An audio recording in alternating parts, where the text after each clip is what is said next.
विद्यार्थी मित्रांनो, good afternoon. कसे आहात? सेफ आहात ना? कोरोनाचे सगळे नियम पाळून स्वतःला सुरक्षित ठेवताय ना? तुम्ही आता अभ्यासाला बसलाय तर तुमच्या समोर टेबलवर पुस्तक, वही काहीतरी असेल. त्याला उचलायचं झालं तर तुम्ही काय करता? हाताने बल लावता. किंवा आता आईने सांगितलंय चला चपात्या करा, तर असं म्हणून चपाती किंवा पोळी भाकरी होते का? तर नाही. तिला त्या पिठाचा गोळा करून लाटण्याने पोळपाटावर लाटावा लागतो, तेव्हा त्या गोळ्याला चपातीचा आकार येतो. हे आपण सर्व आधीच्या इयत्तेत शिकलोय की जर स्थिर वस्तूवर बल कोणतंही कार्यरत नसेल तर ती स्थिरच राहते. म्हणजे तुमचं पुस्तक जर तुम्ही त्याला काहीच बल लावलं नाही तर ते टेबलवरच राहणार. गतिमान वस्तूवर बल कार्यरत नसेल तर ती त्याच वेगाने व दिशेने सतत पुढे जात राहते.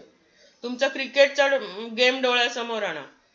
समजा बॅट्समननी चेंडू टोलवला, बॅटीने त्याला गती दिली, तर तो त्याने ज्या दिशेने टोलवलाय त्या वेगाने आणि दिशेने सतत पुढे जात राहतो. तो थांबवण्यासाठी कोणाला बल लावावं लागतं? तर फिल्डरला. हा न्यूटनचा गतिविषयक पहिला नियम आहे. म्हणजे जर वस्तूला गतिमान करायचं असेल, गतिमान वस्तूला थांबवायचं असेल, किंवा आई चपाती करते तेव्हा त्या वस्तूचा आकार बदलायचा असेल, तर जी राशी काम करते ती म्हणजे बल. त्याच्याशी संबंधित न्यूटनचा गतिविषयक पहिला नियम सुद्धा आपण बघितलाय. आता ह्या आकृत्या बघा. इथे हा माणूस गाडी ढकलायचा प्रयत्न करतोय, हाताने बल लावतोय. खूप बल लावावं लागतंय त्याला. इथे दुसऱ्या चित्रामध्ये दिसतंय की हा खट्याळ कुत्रा आहे आणि त्याला त्याचा मित्र दोरीने खेचायला बघतोय, त्याला बल लावावं लागतंय. आणि तिसरा फुटबॉलचा गेम आहे. पायाने बल लावून त्यांनी बॉल उडवून दिलाय. या विविध क्रियांमध्ये बल लावावं लागतं. त्या बलाची माहिती आपण आधी घेतली आहे. या वर्षी आपण शिकणार आहोत बलांचे विविध प्रकार. तुमच्या आवडीचा आहे लोहचुंबक. तो पट्टी चुंबक असेल किंवा असा नालाकृती असेल, तो नुसता पत्र्याजवळ किंवा टाचण्यांजवळ नेला तरी टाचण्या उड्या मारून त्याला येऊन चिकटतात. किंवा हा पण दुसरा तुमच्या आवडीचा खेळ आहे.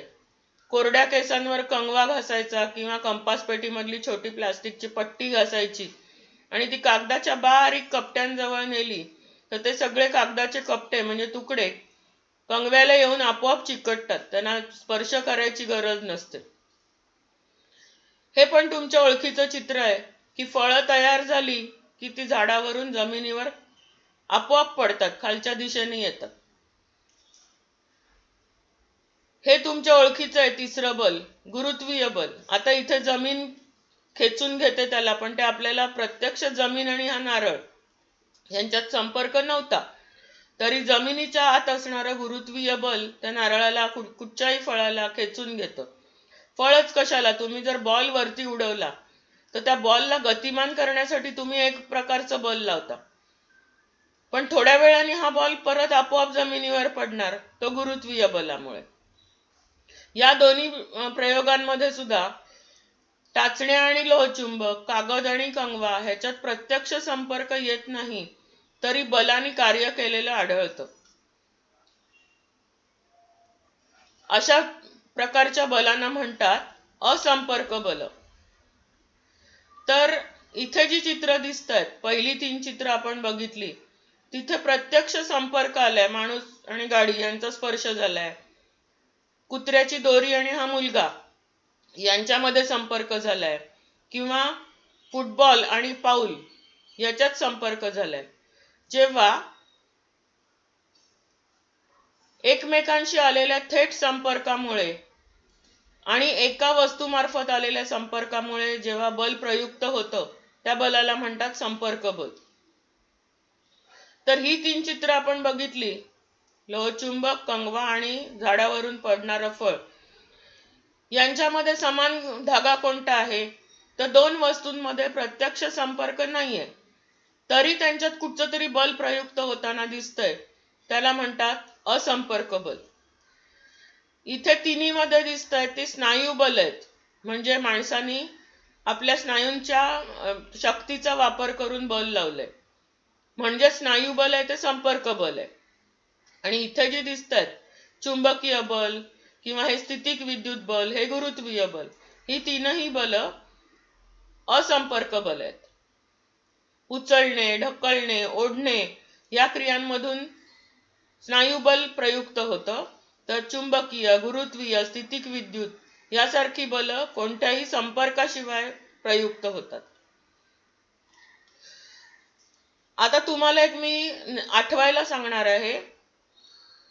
जर तुम्हाला गुळगुळीत रस्त्यावरून धावायला सांगितलं आणि थोड्या वेळाने वाळूमधून किंवा जिथे रस्त्याला भरपूर खड्डे आहेत, दगड गोटे वर आलेत, अशा खड्ड्यावरून धावायला, अशा रस्त्यावरून धावायला सांगितलं, तर काय होतं? कुठे वेळ जास्ती लागतो, कुठे ताकद जास्त लावावी लागते? तर तुम्ही पटकन सांगाल की हा, गुळगुळीत रस्त्यावरनं धावणं आम्हाला सोपं जातं. पण जिथे खडबडीत आहेत रस्ते, दगड आहेत, किंवा समुद्राजवळच्या वाळूमधून धावायला सांगितलं, सुक्या वाळूमधून, तरी आम्हाला त्रास होतो. तर हे जे गतीला विरोध करणारं बल आहे त्याला म्हणतात घर्षण बल. तुमच्या पुस्तकात त्याचा एक प्रयोग दिलाय की चेंडू टेबलावर ठेवा आणि त्याला हलकासा धक्का लावा, तर तो पुढे जातो थोडासा आणि संथ होऊन होऊन थांबतो, कारण टेबल आणि त्या चेंडूचं घर्षण होतं.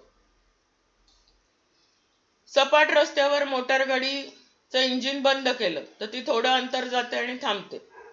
किंवा तुम्ही सगळेजण सायकल चालवत असाल, सायकलचा ब्रेक लावला, हँडलला असतो ना ब्रेक, तो ब्रेक लावला की कर्राकच आवाज करत ती सायकल पुढे जाऊन थांबते.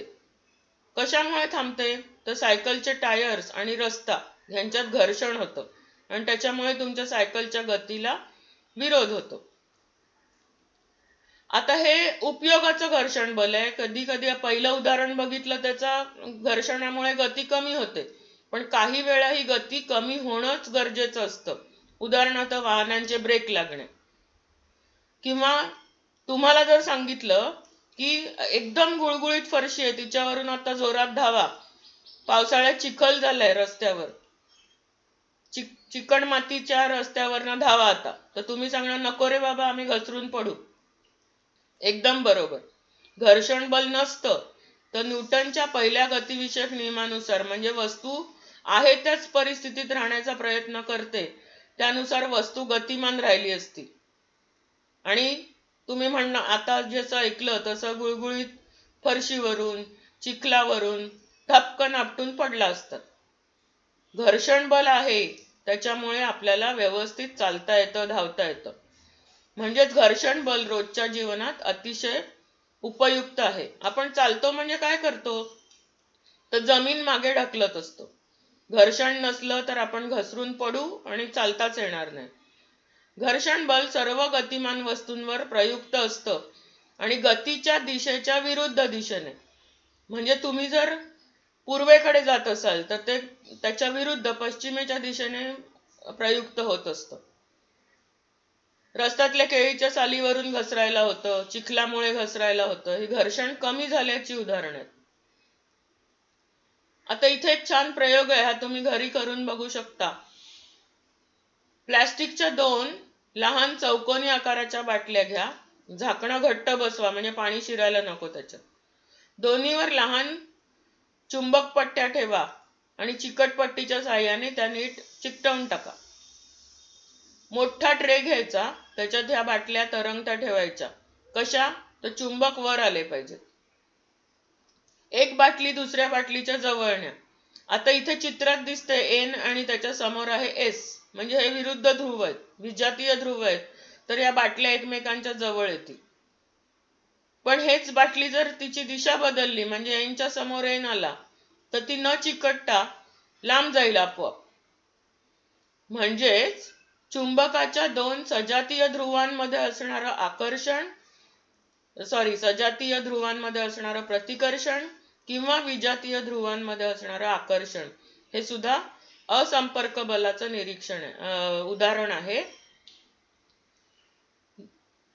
या प्रयोगावरून सिद्ध होतं की दोन्ही चुंबकांमध्ये असंपर्क बल कार्यरत आहे. स्थितिक बल सुद्धा असंपर्क बल आहे. आता एक प्रयोग बघायचा आहे आपल्याला. काय केलंय इकडे, तर एक पुठ्ठ्याचा खोका घेऊन त्याला सुतळी बांधल्यात. पूर्ण एक सुतळ दोन्ही मधून जाऊ दिली. त्या सुतळीला खाली दोन पारडी बांधली तराजूची.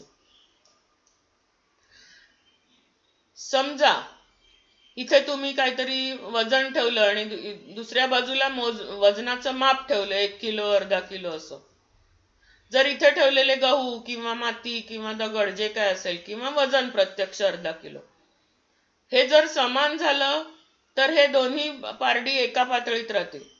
पण समजा वजन 500 ग्रॅम आहे आणि इथे दगड जर 700 ग्रॅम झाले तर काय होईल, जिथे 500 ग्रॅम पेक्षा जास्त पदार्थ आहे ते वस्तू ते पारडं खाली जाईल आणि खोका सुद्धा खेचला जाईल. पारड्यात एकसारखं वस्तुमान असेल तर दोन्ही पारड्यांवर समान गुरुत्वीय बल कार्यरत होतं.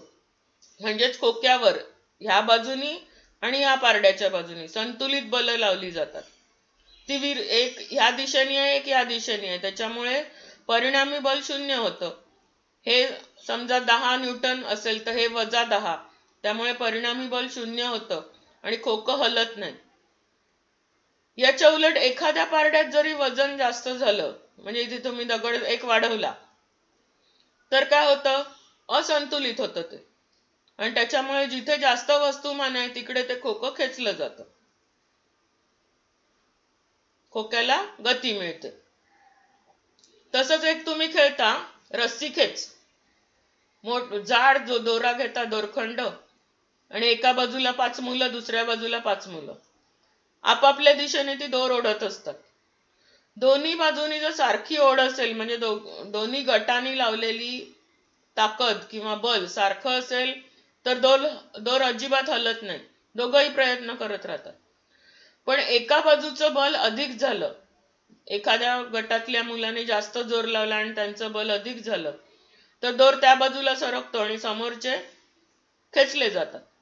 आधी दोन्ही बल संतुलित होती, ती असंतुलित झाली तर अधिक बलाच्या दिशेने दोर सरकतो. आणखी एक उदाहरण बघूया. धान्याने भरलेला मोठा डबा आहे किंवा कपाट आहे, ते जमिनीवरून सरकवायचं. तर एका व्यक्तीने सरकवण्यापेक्षा तो मदतीला बोलवतो की हे बाबा हलत नाही माझ्याने, जरा या मदतीला. मग दोघं जर गेले आणि दोघांनी एकाच दिशेने बल लावलं तर ते सरकवणं सोपं जातं. काय कळतं ह्याच्यावरून, तर एखाद्या वस्तूवर एकाच दिशेने अनेक बल लावली तर त्यांच्या बेरजेएवढं बल वस्तूंवर प्रयुक्त होतं. म्हणजे एकाने लावलेलं, समजा छोटा मुलगा आहे, त्यांनी 5 न्यूटन बल लावलंय. मोठा कोणतरी दादा त्याच्या मदतीला आला, त्यांनी 10 न्यूटन बल लावलं, तर दोघांच्या बेरजेएवढं 15 न्यूटन बल त्या वस्तूवर प्रयुक्त होतं आणि त्यामुळे तो डबा पटकन पुढे सरकतो. तुम्ही ह्याचं उदाहरण गाडीच्या बाबतीत पण बघता. समजा कार एखादी बंद पडली, बस बंद पडली, तर तो कंडक्टर असतो, तो एकटा बस ढकलतो का? शक्यच नाही त्याला. तो सगळ्यांना विनंती करतो की बस बंद पडली, जरा सगळ्यांनी मदतीला खाली उतरा. मग माणसं उतरतात आणि 10-15 माणसांनी जर बल लावलं एकाच दिशेने तर ती बस पुढे सरकते. ड्रायव्हर काहीतरी दुरुस्त्या करतो आणि मग बस चालू होते. म्हणजे त्या 15-16 माणसांनी एकाच दिशेने अनेक बल लावली तर बेरजेएवढं बल त्या बसवर प्रयुक्त होतं आणि त्याच्यामुळे ती पुढे ढकलली जाते. याच्या उलट जर दोन बल एकाच वस्तूवर परस्पर विरुद्ध बाजूने लावली, म्हणजे रस्सी खेच, एका बाजूनी 5 मुलं, दुसऱ्या बाजूनी 5 मुलं समान बल लावत असतील तर त्यांच्या फरका इतकं बल, म्हणजे फरक काय होईल, 0, आणि त्याच्यामुळे ती दोरी हलत नाही. पण एकीकडचं जास्त झालं तर तिकडे ती दोरी खेचली जाते आणि बरोबर समोरच्या गटातली मुलं पण खेचली जातात. याच्यावरून काय समजतं, तर बल ही तिला परिमाण पण पाहिजे, म्हणजे 10 न्यूटन 5 न्यूटन काय असेल ते, आणि दिशा एका दिशेने विरुद्ध दिशेने, डावीकडे उजवीकडे दिशा दोन्ही लागतं ती बल व्यक्त करण्यासाठी. त्याचं परिमाण म्हणजे माप आणि दिशा दोन्हींची गरज असते.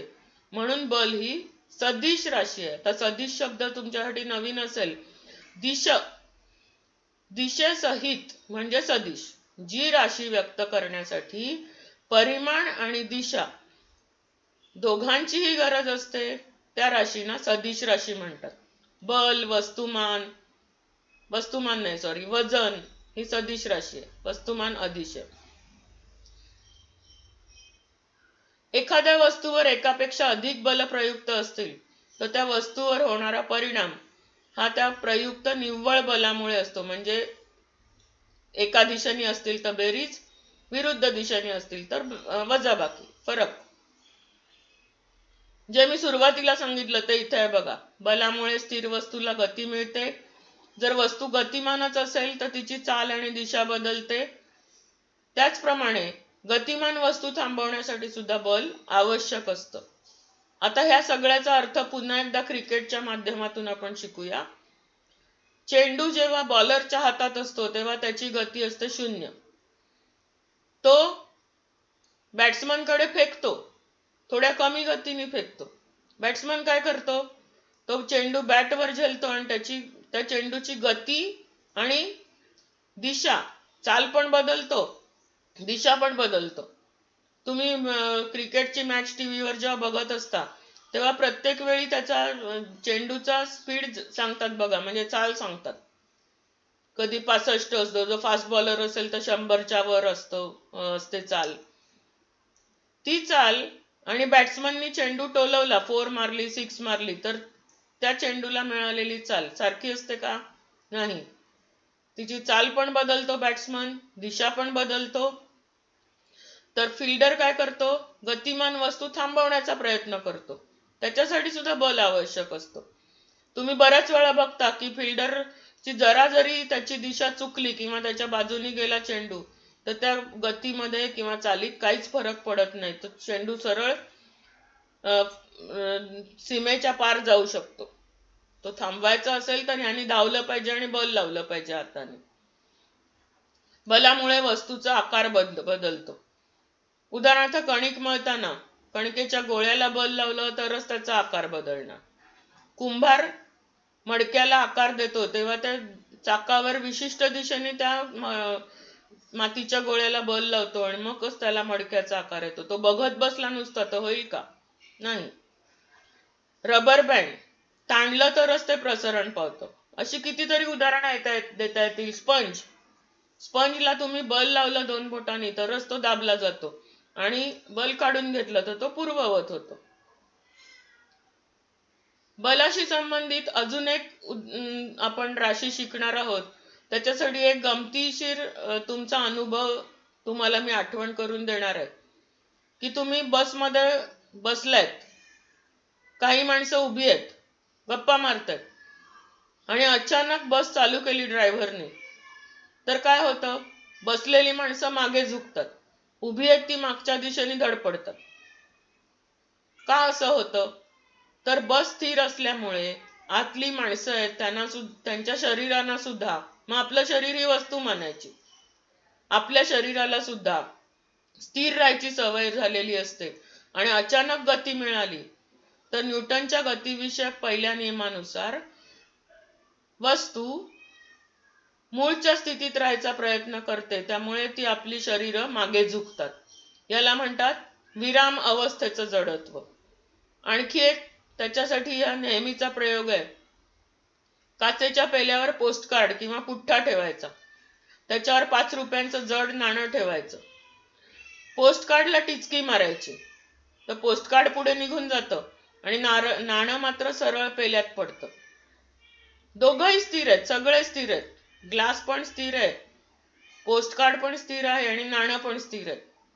पण टिचकी मारल्यावर ज्याचं वस्तुमान सर्वात कमी म्हणजे कार्ड, त्याला गती मिळते आणि ते पुढे निघून जातं कार्ड. पण नाण्याचं वस्तुमान त्या कार्डापेक्षा जास्त असल्यामुळे त्याचं जडत्व म्हणजे ती आहे ती स्थिर स्थिती कायम राहायचा प्रयत्न करतं नाणं आणि ते खाली पोकळी असलेल्या पेल्यात पडतं.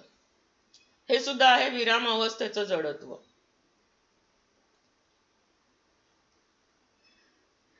दुसरी कृती आहे लोखंडी स्टँड, दोरा, त्याला दोऱ्याच्या साहाय्याने अर्ध्या किलोग्रॅमचं वस्तुमान लटकवा. त्या वस्तुमानाला दुसरा दोरा बांधायचा आणि लटकवत ठेवा. दुसऱ्या दोऱ्याला झटका द्यायचा. तो दोरा दुसरा तुटतो पण वस्तुमान मात्र खाली पडत नाही. जर दुसरा दोरा हळूहळू खाली ओढला तर दोरा एक तुटतो आणि वस्तुमान खाली पडतं. त्यामुळे कशामुळे तर वस्तुमानामुळे त्या पहिल्या दोऱ्यावर आलेला ताण. मग ह्याच्यावरून काय शिकलो आपण? वस्तू गतीच्या ज्या स्थितीत आहे, म्हणजे स्थिर तर स्थिर किंवा गतिमान तर गतिमान, त्याच स्थितीत राहण्याच्या प्रवृत्तीला त्या वस्तूचं जडत्व असं म्हणतात. जडत्व म्हणजे जडपणा नव्हे, आहे ती स्थिती कायम राखण्याची प्रवृत्ती. म्हणजेच बाहेरून बल प्रयुक्त न केल्यास स्थिर स्थितीतली वस्तू स्थिर राहते, गतिमान स्थितीतली वस्तू गतिमान राहते.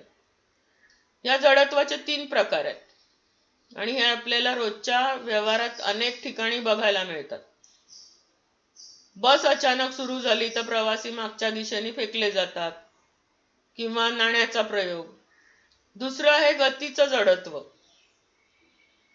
समजा फिरणारा पंखा आहे, तो बंद केला तुम्ही, म्हणजे स्विच ऑफ केला, तर त्याचा वीज प्रवाह बंद झाल्यामुळे तो बंद होतो पण लगेच थांबत नाही, काही वेळ फिरत राहतो. किंवा बस चालू आहे आणि अचानक ब्रेक मारला तर आतले प्रवासी पुढच्या दिशेने, बघा ह्याच्या विरुद्ध, विरामावस्थेच्या विरुद्ध, चालत्या बसमध्ये ब्रेक लावला तर आपलं तोंड पुढच्या सीटवर आपटतं. कारण आपल्या शरीराला गतिमान दिशेने त्या बसच्या दिशेने जायची सवय झालेली असते, त्या दिशेनेच जायचा ती प्रयत्न करते. आणि तिसरा प्रकार आहे दिशेचं जडत्व. गतीची दिशा बदलू शकत नाही. ह्याचं पण उदाहरण वाहनच आहे. सरळ रेषेत चाललंय गतिमान आहे वाहन आणि पटकन डावीकडे वळलं तर प्रवासी उजवीकडे जातात, उजवीकडे त्यांचं शरीर ढकललं जातं. याला म्हणतात दिशेचं जडत्व. तर हे होतं बलाशी संबंधित अजून एक राशी, जडत्व, किंवा इंग्लिश नाव आहे इनर्शिया. न्यूटनच्या पहिल्या नियमाशी संबंधित आहे आणि त्याचे 3 प्रकार आहेत. मुलांनो, आज आपण इथेच थांबूया. या प्रकरणातला पुढचा भाग आहे तो आपण पुढच्या तासाला बघणार आहोत. धन्यवाद.